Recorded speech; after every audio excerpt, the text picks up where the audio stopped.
This week's blog post is on the sculpture of Abraham de Peyster in Lower Manhattan. De Peyster was born in New Amsterdam in 1657 to parents who had recently immigrated from Holland. When the British took over the town in 1664, many Dutch continued to live there, including the de Peyster family, who were prominent merchants. But there was a divide among the residents.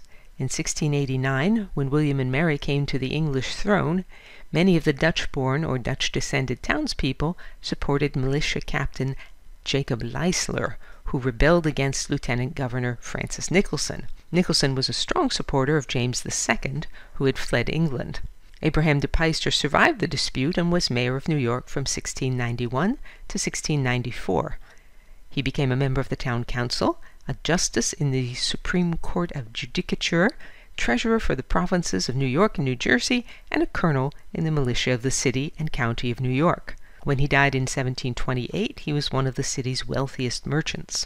Around 1699, de Peyster donated land on Wall Street for the construction of a new city hall. The City Hall, later named Federal Hall, served as the first capital of the United States and was the site of George Washington's first inauguration as president.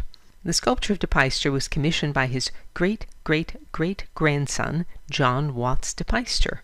De Peyster is shown in knee-high boots, with a sword, a roll of papers, and the sort of long curly wig one associates with lawyers, all of which remind viewers of his political, judicial, and military roles. The sculpture was intended for Battery Park, but was placed instead in Bowling Green in 1896. In 1897, however, the original was given to Franklin and Marshall College in Pennsylvania by John Watts de Peyster, who had recently donated money to the college for the Watts de Peyster Library, erected 1897, demolished 1937. That version of the de Peyster sculpture still stands on Franklin and Marshall's campus. A slightly smaller version of the de Peyster sculpture was cast for New York and placed on Bowling Green. That's the one you see here.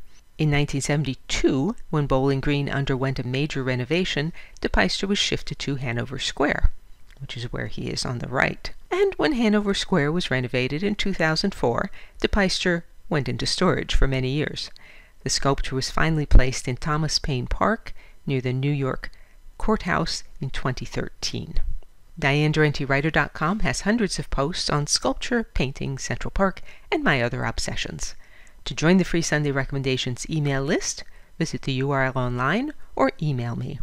And you can say, "Well done, Diane," or support my work and receive rewards by means of the tip jar on DianeDurantewriter.com.